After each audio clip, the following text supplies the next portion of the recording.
wonderful lunch. Appreciate the food, appreciate your friendship, the conversations that we had was all wonderful. Met Brother Sean a few months ago, first time, and he told me that he went to Memphis School of Preaching, and I knew he had to be a good guy. Sound church, and we appreciate him and the work he's doing here, and all of you are doing together. Yesterday was a good thing. I mean, a really good thing.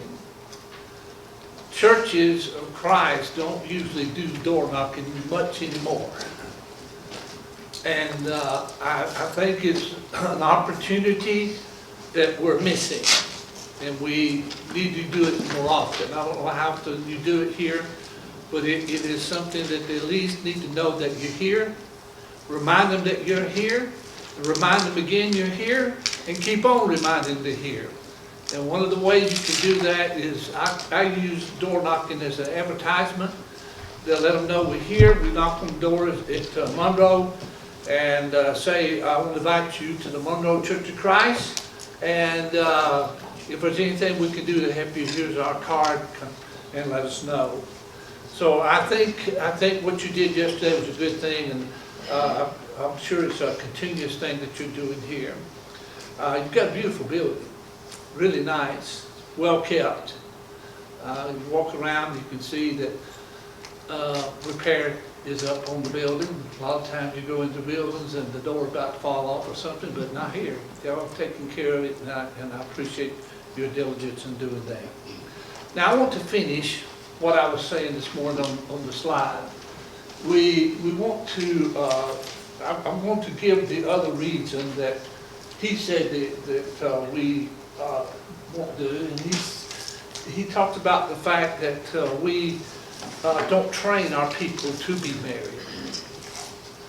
As I mentioned this morning, usually we learn by watching our parents, whether we deliberately watch or it just happens to rub off on us. But I'm convinced, after the years that I've been doing this, that we need to have classes for our young people. We need to teach them what it means to be married. We need to teach them some of the things that will come about being married. And I think we need to have some training, big time, with our young people. You know, we have people who work. When you go on the job, they train you, right? You're going to drive a car, you have to be trained. You're going to fly an airplane, you have to be trained. You're going to be a doctor, you have to be trained. I don't know of an occupation in this world, and you may do, that there's no training. Do you? But when it comes to one of the most serious things that we can do in life, we do little or no training. We usually tell them, you need to do this, but we don't do the training. We tell them, but we don't train. And so we need to do some training in what we're doing. It is absolutely important. So we need to do it. So a lot of troubles come from the fact that we are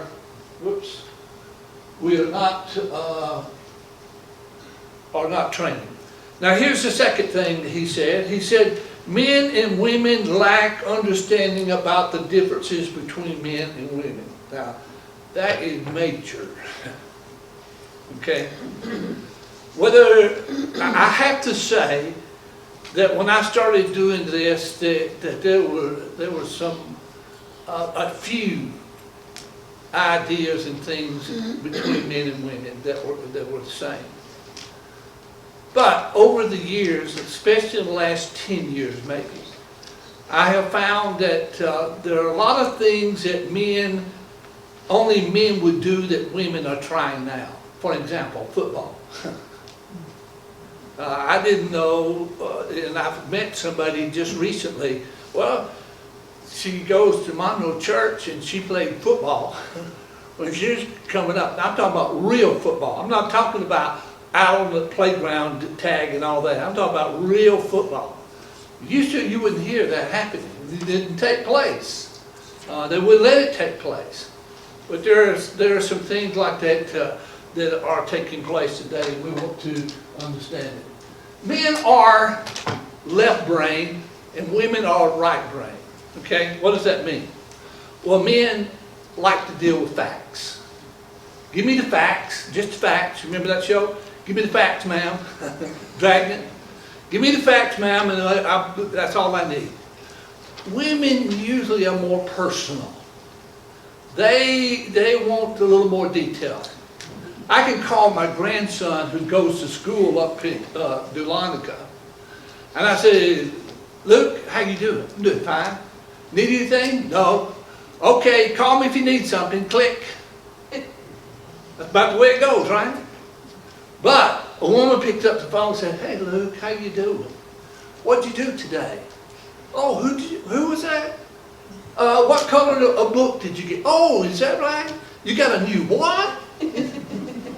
That's women. That's the way they do. Men don't do that. They just say, give me the facts. Hey, ma'am, that's all I need. And usually, if you're in a conversation with men, when men quit talking, you know why they quit talking? They ran out of facts. So, give them some more things to talk about, you know? Make sure they got more facts and they want to talk about. They can talk about. They have their own hand. Or else the conversation is not going to be very long. Well, traveling. Men want to travel, maybe in the same car, but the idea of traveling is altogether different. Men get in the car and he's going to conquer 800 miles. In other words, he doesn't want to stop until he gets there. Okay? Kids in the back, the wife said, going down the road, said, you know, I think we need to stop. Okay, we'll stop down here. Get on down there, and she said, well, we need to stop, you know. And he says, well, I don't see any place to stop. She said, well, right there, you know, go right by it. So we'll get the next one. Well, women like to stop and enjoy the ride. Men want to get there in a hurry so he can get back in a hurry, basically, you know. Let's get this done, you know. Basically the idea. Men are big time in that kind of behavior, and we wonder why. Oh, by the way, men, you'll be driving down the road, and your wife said, look out, you're going to hit that car. So what's the matter with you? That car's 100 yards away. You know why that happens? Usually, women have a depth perception different than men, okay? Things are much closer to them than it is for men. And men see way off, and she's hey, don't do this. You're going to get somebody killed or something. But it's not really going to be an accident. So it would help if you remember that when you're driving down the road and your wife does something like that, it's because of that.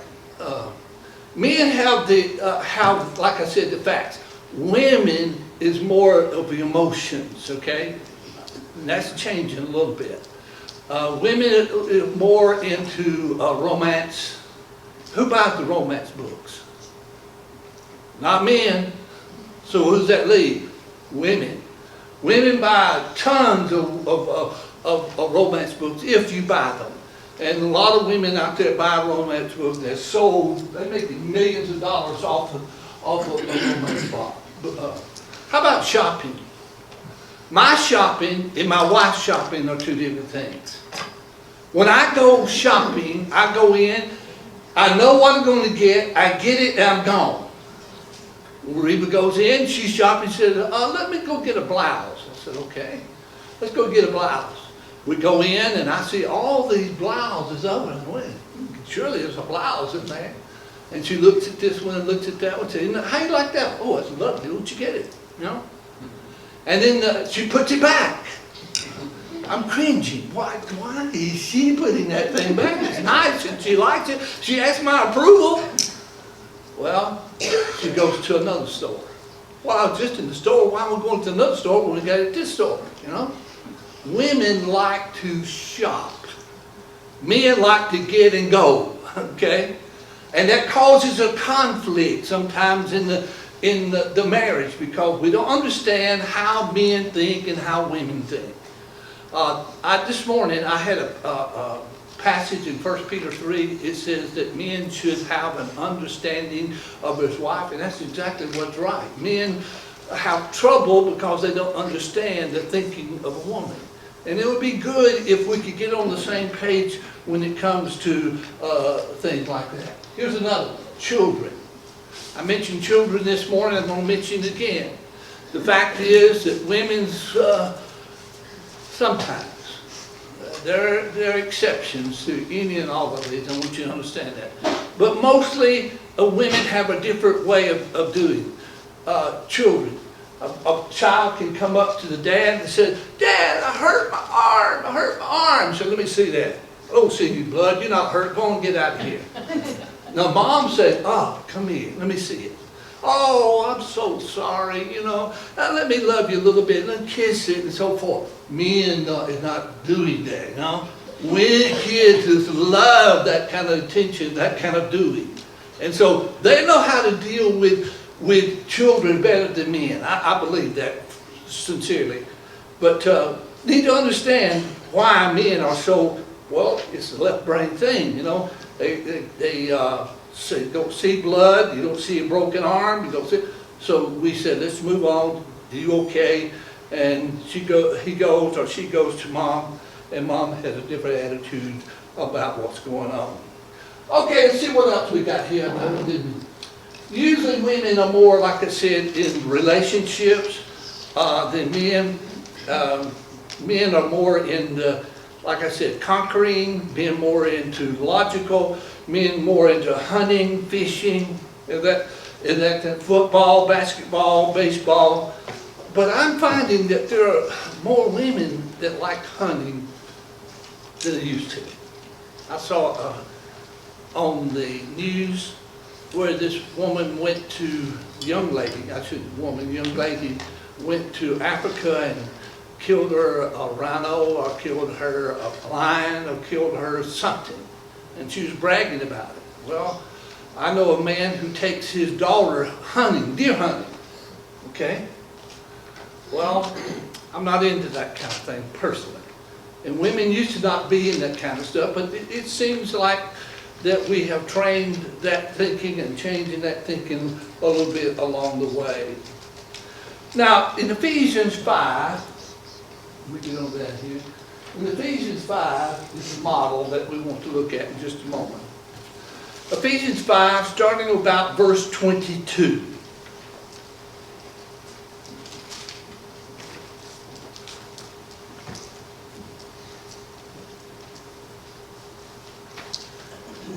Actually, 21.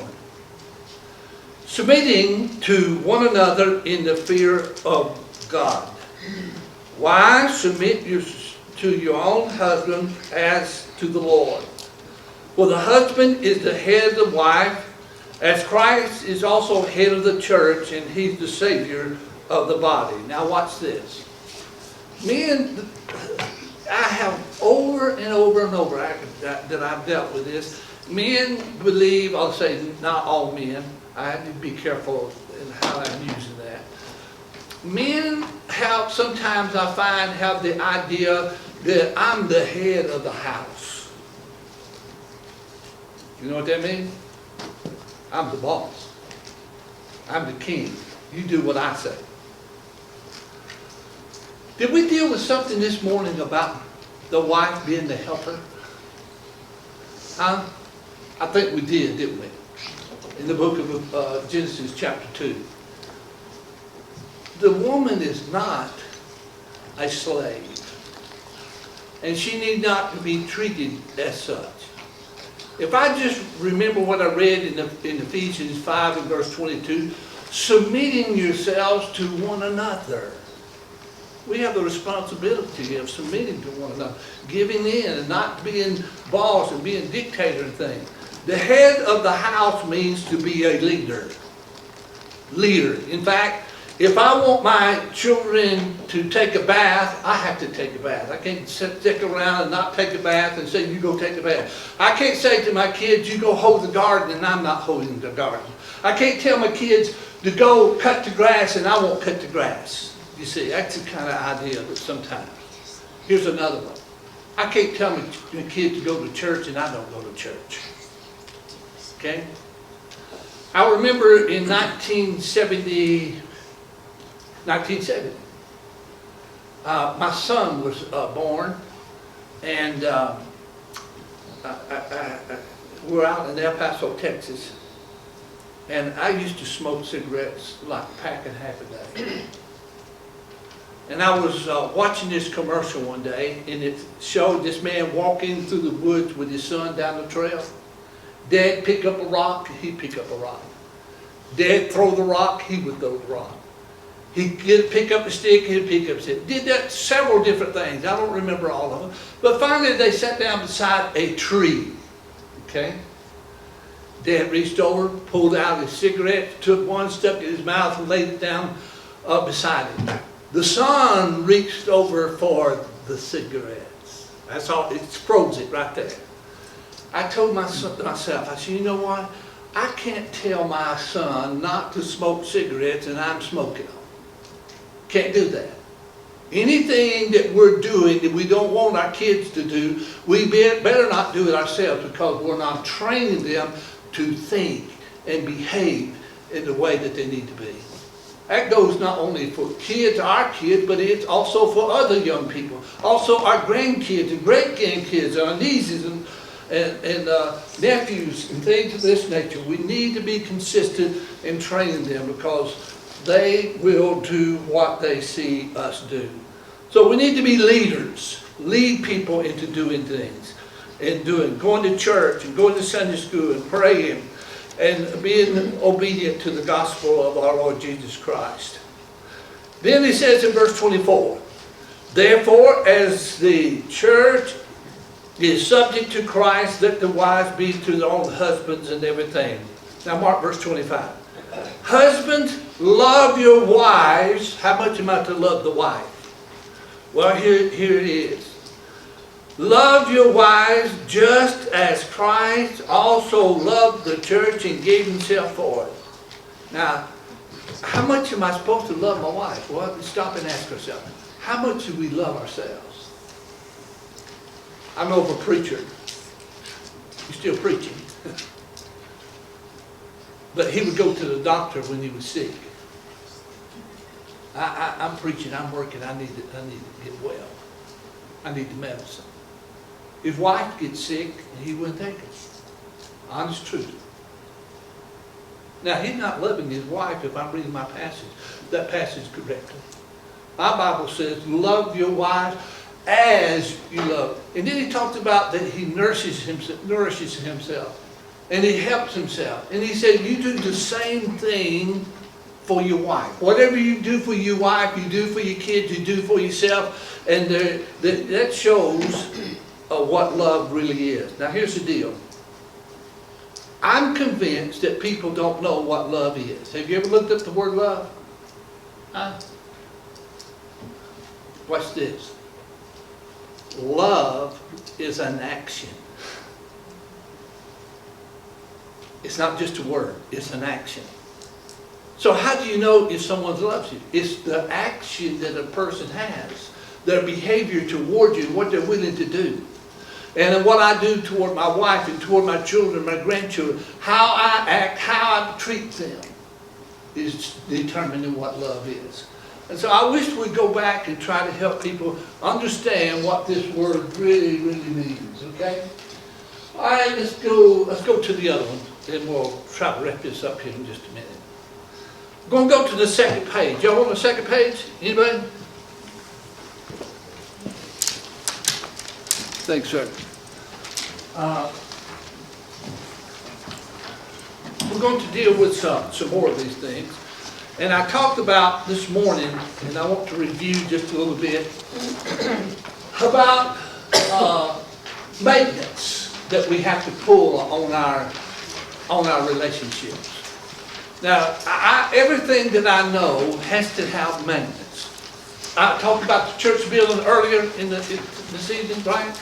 I said you keep up, the doors are looking good and everything.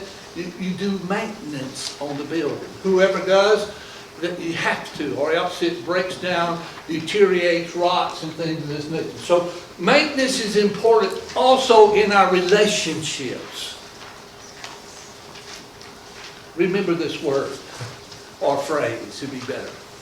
Remember this phrase, taken for granted.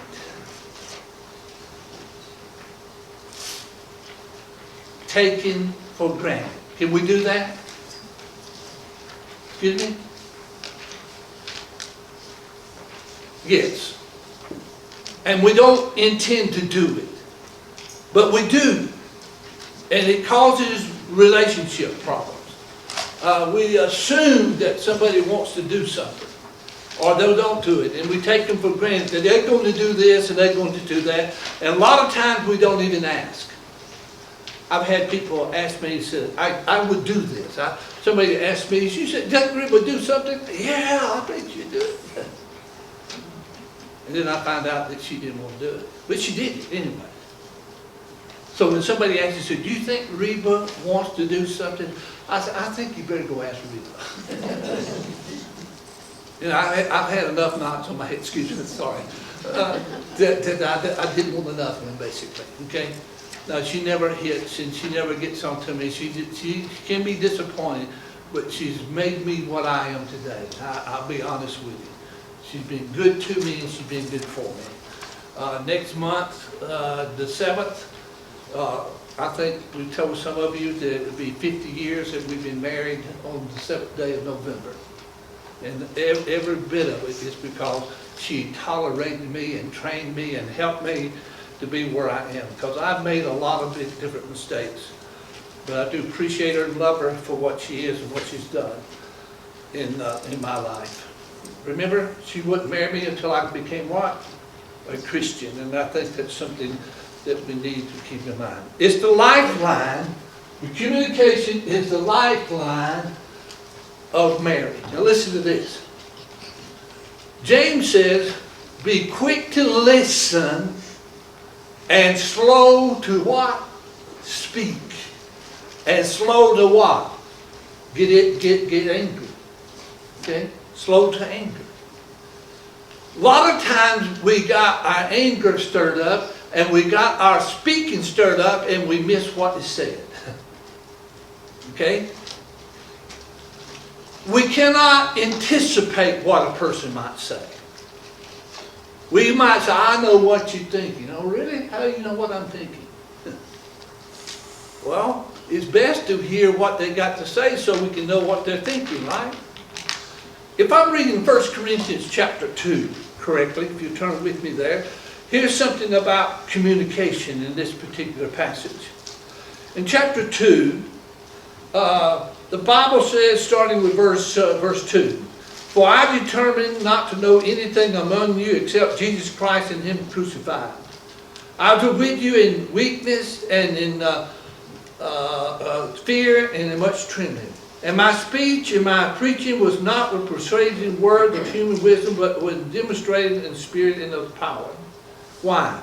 That your faith should not be in the wisdom of men, but in the power of God.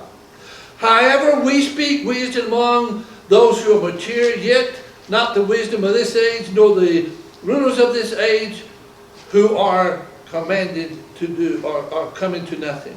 Now watch. But we speak wisdom of God in a mystery, and hidden wisdom which God ordained before the ages of the world, which the rulers did not know, he says. If they had known it, they would not have crucified the Lord of glory. I have not seen, nor ear heard, nor have entered into the heart of man the things that God has prepared for him. But God has revealed them unto us by His Spirit. For the Spirit searches all things, yes, the deep things of God. Now watch this, verse 11. For what man knows the things of man except the Spirit of man which is in him? Even so, no one knows the things of God except the Spirit of God. Then he talked about we're receiving the Spirit. Here's the deal.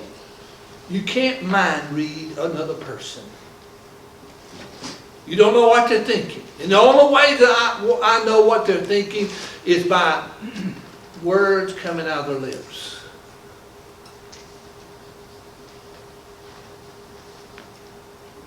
I'm looking at my wife right now. And I'm asking myself, what is she thinking?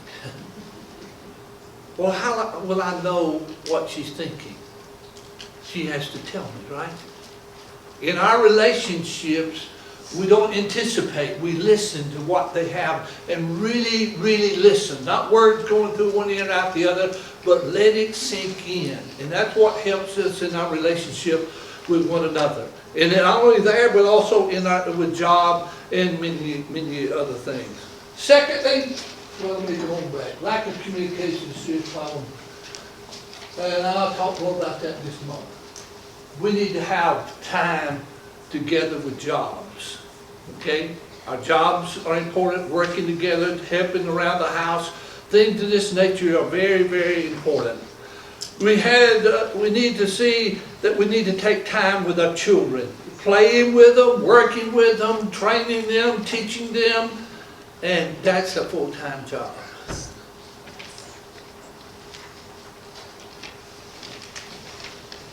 Reba and I are fortunate. I don't know how we were able to do it. Reba and I are fortunate in that both of our sons are still going to church. One's 15, the other's 47. I think that's right. Might better ask Reba.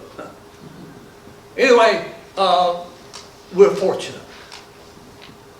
As I reflect from the time that they were born to where they are today, and especially while they were living in the house, I have a lot of regrets that I didn't spend more time and teaching them more and guide them in the direction that they need to be. I regret not. We did teach them about a couple other things that they've done well in, and we appreciate them listening to us. But all of us have regrets that where we could have done a better job when it comes to our children. So when we think about this, we need to think about our communication and training our children with them. Spend more time with them. Family need to deal with anger. Manage anger. Turn with me to Ephesians. Ephesians 4.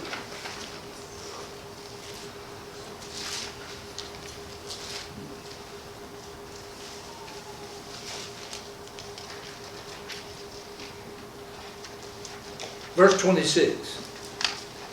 Be angry, watch the next part, and do not sin. Do not let the sun go down on your wrath. Now, here's the thing I tell people to do. I say, listen, you're going to get upset, but you need to control the upset. Okay? You're going to get angry, but don't do things and say things that you're going to regret deeply later in life. In fact, here's a fact. The first 30 minutes that you are up every morning determines what kind of day you're going to have. Okay? You get up on the wrong side of the bed and guess what? It's going to be a bad day. I promise you that.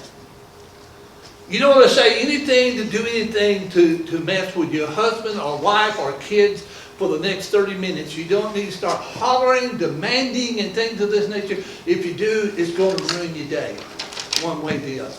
Okay? I tell people, not only that, you don't get angry, you don't get upset and get on your kids or your husband or wife for 30 minutes after they get home from work.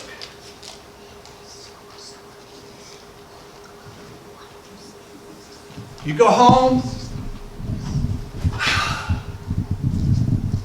you want to relax, right? Just give me a minute to get this. We need to allow people, when they walk in the door and you're already upset and started demanding and getting on to them about something, it's not going to help a thing. Let the steam come out and let them feel a little bit better about what they're doing before you start discussing. Better discuss it than get angry and fighting about it, because fighting and anger usually doesn't do anything. If you have a problem, you need to resolve the problem. Not just talk about the problem, but resolve it, whatever the problem is. A lot of people, how many like history lessons? Okay, I'm going to change the history lesson, okay? How many like to keep going over the same stuff over and over and over that you disagree with and get upset? I don't see a hand.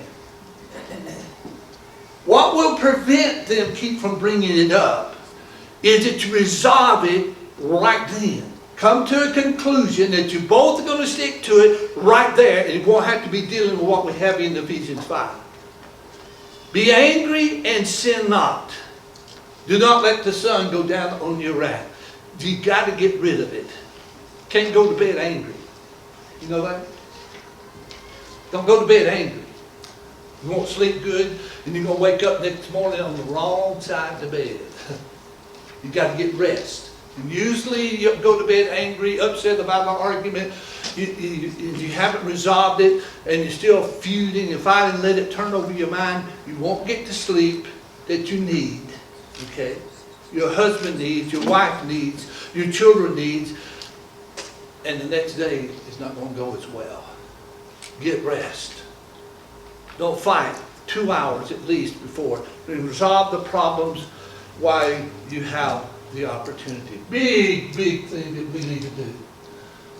In fact, you ask somebody, tell somebody. I remember a brother up in over in Sandusky. He got really upset. And here's what he did. He says, no need of you getting upset and angry. He said, I'm not upset. I'm not angry. And he was about to blow a top. Okay? We don't want to admit that we can and do get angry. We tell our children, we tell our wife, tell our husband, hey, you get angry. No, not. Well, we do. And we need to be honest enough to admit that we do get angry when we do. We read that verse right there just a few moments ago. James 1:19, be quick to listen, slow to speak, and slow to anger. Here's another one, arguing. Here's some rules. Rule number 1, don't fight before you go to work. Number 2, don't argue as soon as you get home. Number 3, you can't argue at least 2 hours before going to bed. Number 3, don't raise your voice when you're arguing. Here's the deal. I tell people, I say, okay, you can argue. Okay? And you can raise your voice as loud as you want to, as long as it's not heard outside the room that you're in. So what does that do with anger? What does that do about screaming and hollering? You can't hear it. Nobody can hear it. Okay? And that's the way it needs to be. Never use violence, profanity, or name calling. Here's the deal. You get angry, one of the first things to do, you want to call somebody a name. Or some people like taking things and throwing them across the room and breaking them and tearing them up. That costs money. Okay? We don't want to waste things. People can do that. Profanity is not to be in a Christian's mouth. Let no corrupt communication proceed out of thy mouth, but that which is good, which is the edifying of the hearer. So Ephesians makes it clear we cannot do not use profanity. Okay? Let's see if I have another one. Yes. Here's a biggie. Never argue in front of children. Why? Well, they're learning our habits for number 1. Okay? Number 2, here's the word. Security. When they hear mom and dad fight, it causes I can't get the word out of my mouth now. Security in the child. Well, mom and dad don't get a divorce. Mom and dad were breaking up. And that's on their mind. They can't do good schoolwork.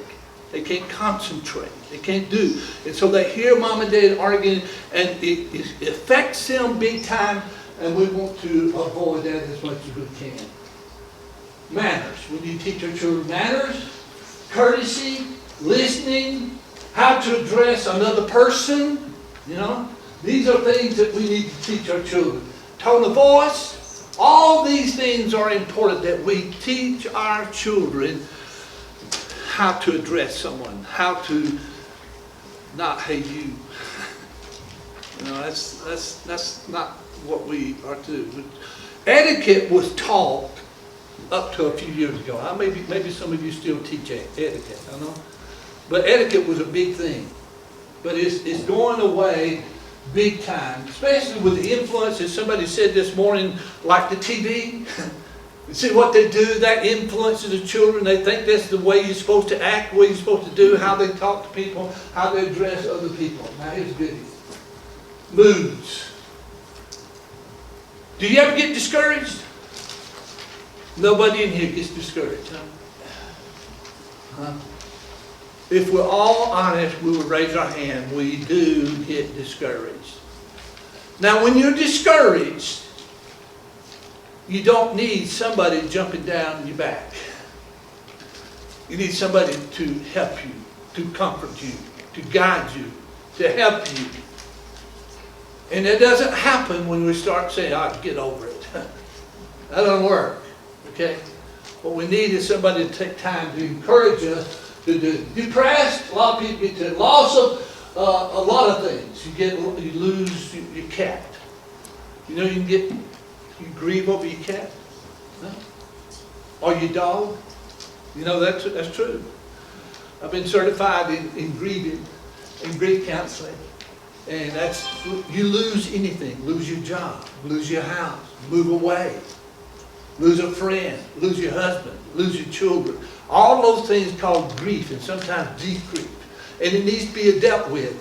And when we lose things like that, here's another one. I mentioned this one this morning. I want to say just a little more about it. Ooh, I'm going over time. Sorry. A little bit more about money before I close, okay? First of all, need a budget. You got to have a budget. Somebody said, "What's a budget?" Well, I tell people, when you go home and you make out a budget, and this is before they get married, make out a budget, how much money it's going to take for you to have a car, to have a house, to have food, to have insurance, to pay for the gas, pay for your lights, to pay whatever else that you're going to need. Food, okay? Suppose you're in the grocery store and you got a grocery list here that's going, you know how much it should cost you.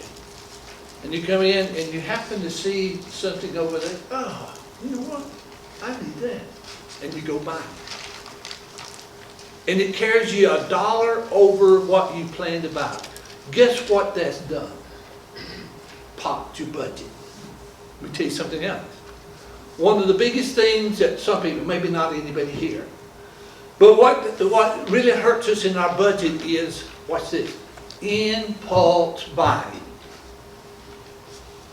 It is. It's gotten a lot of people in trouble. I know of one family that cost them $27,000 on credit card because of impulse buying. I'm not making this up. $27,000. We've got to learn to control what we spend and make sure we spend less than we get. Here's another one. Retirement comes around quickly. Anybody agree with me on that? Okay. I'm going to tell you, it comes around quicker than you think. You think I'm just this age and listen. You need to pay yourself. What does that mean? That means to save something. That means put it in the savings and keep it in savings, because one of these days you're going to have some kind of emergency. Your refrigerator goes out, your car goes out, and then if you don't have the money, guess what you got to do? "Oh, I got Mr. Visa." 25% each month. That's money we don't need to spend, right? It's costing us. I used to do the same thing, but Rico's taught me better. You taught me to, hey, pay that thing off every month. I'm not saying you can't use a credit card. I'm saying pay it off every month. And that'll keep you from spending money. But people don't think about it. You need to spend money. Retirement. That's where you need to pay yourself. I tell people, I said, when you get your paycheck, here's what you need to do. First of all, set aside money for the Lord's work, your contribution, first. Secondly, pay yourself at least 10% every time you get a paycheck. Thirdly, build your budget after these two. How much ever you got left after these two, you spend for living. Right there. That's what you do. But you got to get the first two out of the way and not touch it first. You got, in order to do what you, and listen, when you do that, you're going to be happy when you decide, I'm going to go on vacation. Oh, don't have any money. I forgot, I got MasterCard. No, it's best to plan for it. Pay for it before you go. And that'll cut down a lot of problems with it. Did you know, I don't see her now, but did you know that there's more said about money in the Bible than love? Look it up. I'll tell you where I got that information. Brother V.P. Black. You ever heard of V.P. Black? V.P. Black wrote about 6 books on giving. He did. And he made that abundantly clear. I said, can't be. And I started looking at the thing where it talks about a coin or a talent or gold or gas, gold or whatever that they have. And then I looked at where they gave on the corners of the field, and they gave this, and they helped that person, and they gave a lot of monetary things went into their living. We need to learn to live without me. Let me see if that's all I wanted to say. Don't spend, avoid credit cards, don't spend, save for emergency, and for retirement. These are important things. Well, the lesson's yours. I appreciate your attention. I don't know what time I was supposed to quit, but I got a feeling I was supposed to quit a long time ago. Please forgive me, but I hope this has been useful and helpful to you. If you need to respond to heaven's invitation by being baptized into Christ, or if you need to make a dedication of your life back to the Lord, won't you come as we stand and sing, and the elders will help you.